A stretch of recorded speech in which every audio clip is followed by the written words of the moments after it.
मथुरा में oil refinery में लगी भीषण आग। रिफाइनरी में आग लगने से 10 लोग घायल। रिफाइनरी के एबीयू प्लांट को 40 दिन से शट डाउन कर मरम्मत कराया जा रहा था। सर बताइए, रिफाइनरी में कोई दुर्घटना हुई क्या है?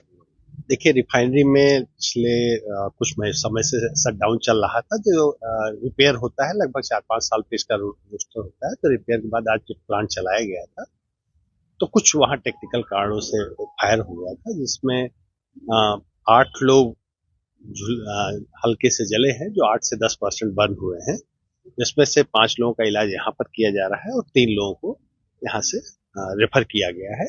यद्यपि वो भी सभी 8 से 10% की है, लेकिन चूंकि बेहतर इलाज के लिए उनको बाहर रेफर किया गया है।